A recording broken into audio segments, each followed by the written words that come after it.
What's the deal, y'all? This your man King Harry, the media assassin. And y'all knew I had to come through with this one here. I had to use my voice to let it be known my opinion about this track here and give you guys the breakdown on Kendrick Lamar's response record to Drake. Now, let me be the first to say this. I'm going to break y'all the science here. Number one, why did he choose that title? Euphoria. Why did he choose that title? That's the title of the TV show that Drake executively produced for HBO about over-sexualized teenagers. Who's being linked to grooming girls? See the science? There you go. There you go right there. See, this is what people got to understand when you got guys that are lyricists. Like Eminem, Nas, Kendrick Lamar, people in that vein. They're not here to make bop records.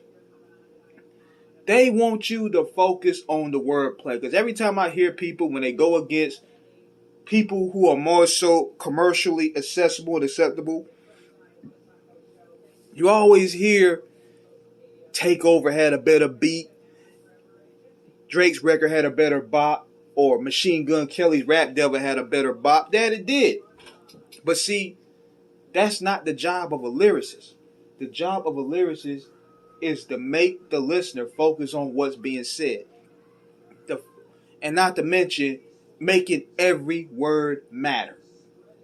And this is exactly what Kendrick Lamar did. With clever wordplay, with wit, backhand disrespect, complimentary with disrespect, this record had it all. And if you really, I'm going to listen to him, I'm going to break some of it down.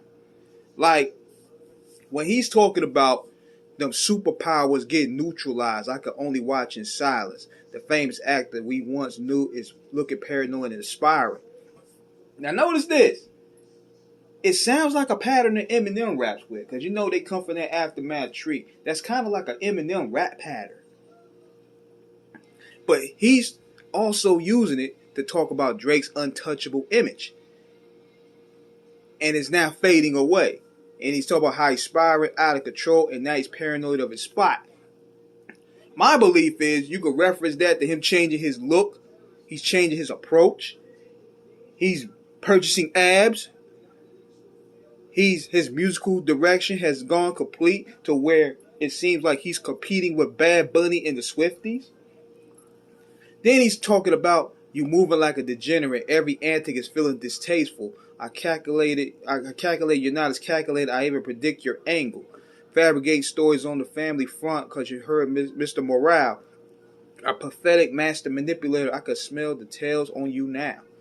Now he's talking here, not only is he responding to the lies that he felt that Drake put out about his wife, but he's also calling his latest antics moves of a degenerate and distasteful. From bringing up women in songs, dirty macking his peers' women, which is why a lot of these guys are turning their backs on him. And the musical direction that he's took, showcasing a false sense of machismo versus how you heard him when he first came out with Take Care and the Loverboy with the sensitive Loverboy direction. Now he's extra, talking gangster talk, talking tough talk. He's disrespectful to women and all, to where I remember even Meg Thee Stallion felt a sort of way about him. So he's rubbing people the wrong way. Then he also said, you're not a rap artist, you're a scam artist with a hope of being accepted. Tommy Hilfiger stood out, but FUBU have never been in your collection. Basically, he's alluded to his lack of black awareness and being the type that never had FUBU or any black clothing. But probably white clothing such as Hilfiger, Skechers, and Abercrombie's and others. So he even said this. He said, okay, nigga, let's play. Have you ever walked your enemy down like a poker face? What he's relying to, he was referring to what Drake was saying on the AI song, questioning Kendrick's credibility of him being in jail and being tough. Because if you listen to many of Kendrick's albums, he made references of his past of possibly catching a body. He alluded to it on many songs. Then he also brought this up. He said, have you ever paid $500,000 on like an open case? He's referring to Drake paying $500K to an open sexual assault case in 2019. There's layers to this, y'all. There's layers to this diss, and this is just the opener. He talks about, then on top of that, he says, I hate when I rap and talk about guns that somebody die, then turns into nuns, then hop online like pray for my city. He faking for likes and digital hugs. He's also talking about Drake hopping in and out of gangster shit with those lines and being an advocate for against gun violence. Like making reference to the Remember Toronto commercial that Drake did on gun violence. Godly. He's catching on this man's hypocrisy. He's revealing his mask. So now he's going in here on the verses as he's going in to beat his tempo a little bit. And it's getting real good. He also referred to Birdman. He said his daddy's a killer. He want to be Junior. They must have forgot the shit that they done. Dementia must run in his family. But let's get it shaky. I'll park his son. Look at the double reference with park his son and dementia. And park his son. Telling Birdman, I will park your son. Look at the wordplay. He got that from the Marshall camp, the Drop the Drake camp. So then you go in, he talk about the pop thing. He said, somebody told me that you got a ring on God. I'm ready to double the wage. Talk about the ring that he bought from Tupac. He said, I would rather do that than let a Canadian nigga make Pop roll in his grave. Turn in his grave. Oh my God. Talk about the AI. Then he said, it's 3 goats left, and I see 2 of them kissing and hugging on stage. I love them to death, and in 8 bars, I'll explain that phrase, huh? Oh, man. It's nothing nobody can tell me, huh? I don't want to talk on no celly. You know I got language barriers. Yeah, Cole and Aubrey know I'm a selfish nigga. The crown is heavy. Basically saying he ain't trying to be friends with these dudes and that he wants a spot. So then he's also said, he's Terrence Thornton. I'm Terrence Crawford. Yeah, I'm whooping feet. Talking about Pusha T. I'm Terrence Crawford. We ain't going to get personal. This is a friendly fade. You should keep it that way. I know some niggas, some shit about niggas that make Gunna want to look like a saint. This ain't about being critic. It's ain't about critics. It's not about gimmicks. It's not about the greatest. It's about love and hate. Now let me say I'm the biggest hater. I hate the way that you walk. I hate the way that you talk. I hate the way that you dress. Represented the DMX, because DMX said that. See, y'all didn't catch that. DMX said that same thing. He said, all the stuff he said, hey, and he would talk about the sneak dissing. Because they've been sneak dissing each other for years. Then he goes off and says, how many more black features till you feel like you're black enough? Oh my God. Then he goes off and say, I like Drake with the melodies. I don't like when Drake act tough. If y'all can't understand the layers of this shit, I don't know what to tell you. You guys are not into hip hop. Then he said, you gonna make a nigga bring back Puff. Let's see if Chubbs really crashed something. And he's referencing to the time where Puffy punched Drake in the face. Good God almighty. And check this, y'all. That's just the first verse. The second verse, he goes in. He said, hey, yo, Top Dog, who the fuck they think they playing with? Extortion, my middle name. As soon as I jump off the plane, bitch, I'm allergic to that lame shit. Only you like to be famous. Yachty can't give you no swag neither. I don't give a fuck who you hang with. Basically, he said he was copying Lil Yachty's swag. My God. I hate the way that you talk. I hate the way that you walk. I hate the way that you dress. Referencing the DMX. Then he also talk about, I hate when you use the word nigga, but that's just me, I guess. Y'all can't sit there and tell me that this ain't hitting that boy.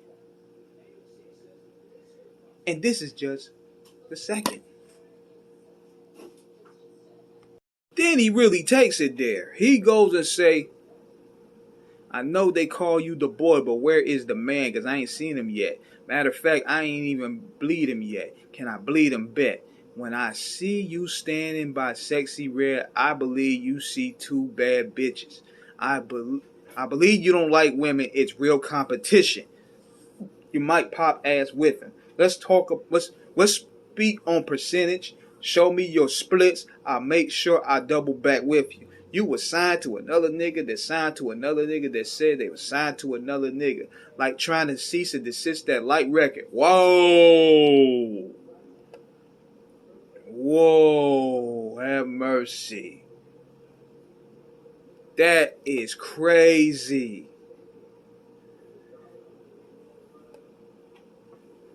Let me break that down again. He said, when I see you stand by sexy red, I believe you see two bad bitches. He basically talking about how Drake be acting like a diva and he sees himself as acting like a female. I believe you don't like women. It's real competition. You might pop ass with them. Wow. It's comical. He said Drake feels threatened by women's ability to twerk better than him. The more serious meaning, Drake feels threatened by the new wave of popular young female rappers such as Sexy Red. It's also possible to reference to Rick Ross trolling of Drake on the multi-platinum artist beef by suggests he had BBL surgery. Then, what I like about this record too is that he actually give compliments still. He said, it's a complimentary. He said, back to back, I like that record. He learned that sarcasm from Eminem. He said, I'm going to get back for that record. Why would I call around trying to get dirt on niggas? Y'all think my life is rap? That's whole shit. I got a son to raise, but I can see you don't know nothing about that. Now, you can't tell me that's Eminem main influence right there. I'll tell you, that Aftermath tree is crazy, but then again, I won't even give all that to Marshall because Kendrick is battle tested. I mean, there's a reason why he was calling those guys out in 2010 on that monster freestyle. There's a reason why. And he went there saying that I got a son to raise, but I can see you don't know nothing about that. Like, he is literally talking to that man like a disappointed father. Then he's going ahead saying this. He said, tell him to pray nothing about that and give him tools to walk around life like day by day, knowing nothing about that. Teach him morals, integrity, discipline. Listen, man, you don't know nothing about that. Oh, he's schooling this nigga. Oh my God. And basically, if you reference, big shout out to lyrical, big shout out to Genius. He said, even if K. Dot had made poppy radio records throughout discography, he has spread a lot of positive messages than Drake, who clearly promotes more degeneracy in his music. Oh man. Then he goes in on the AI references, where he was talking about it's a lot to this, man. It is a whole lot to this. He also said this. Hold on. Those lines are there with hit. He said, am I battling ghosts or AI? Nigga feel like Joel Osteen. Funny, he was in a film called AI. And my six is telling me to off him. Oh my God. We don't want you here to say nigga no more. We don't want you here to say nigga no more. Are you serious right now? Man, Drake gonna have to respond to this, man. He gonna have to dig deep down and really think about this here. Because he is taking this thing layers. And message to you industry niggas out there. Y'all sitting there trying to downplay this diss record, thinking y'all gonna get a hookup from Drake. Y'all thinking calling this record weak is gonna help y'all get an interview with Drake or a hookup or a feature or something. Stop the bullshit. That goes for Whack 100 and Gilly. Y'all know damn well this boy is getting torched right now, bro. Y'all want to sit here and downplay this just so you could get an open interview. You can get a feature or a drop. This what disgusts me about these industry niggas, man. They sit here and purposely play the game. They don't want to acknowledge the fact that their bag is in jeopardy. So they figure they play the game. Adam 22 said the same thing, said talking about the record wasn't really that great. He's just rapping. What do you expect him to do? He's supposed to rap. He's a lyricist, dummy. What are we talking about here? Hip hop is about double entres, metaphors, disrespectful bars. It ain't about making a club bop. Kendrick Lamar, Eminem, Pusha T, all these guys, Eminem, all these guys are lyricists. Nas, I forgot. They are lyricists. They're not trying to make you dance. They are trying to provide layers of deepness and get personal.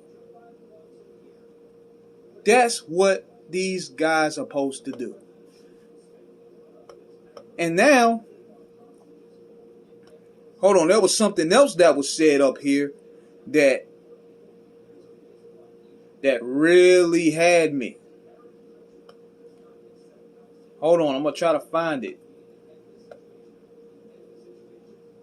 He said, ain't 20 versus 1, it's 1 versus 20. If I got to smack niggas that right with you, yeah, bring them out too. I'll clear them out too. Tell Beam he better stay light with you.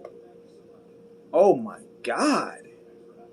Do you get what that nigga just said? He said Beam is a multi-talented producer and songwriter within the music industry. His collab with Beyonce, is a good friend with Justin Bieber, and most notably has writing credits with Drake and 21 Savage. Cutting to the line, Kendrick alleged Drake needs people like Beam to assist him in writing his tracks. This has been a long-standing criticism against the Toronto rappers. Meek Mill similarly called him out on it in 2016 during their beef. Kendrick purposely name-dropped Beam instead of other alleged Drake ghostwriters like Quentin Miller because a beam is another word for laser sight on the gun.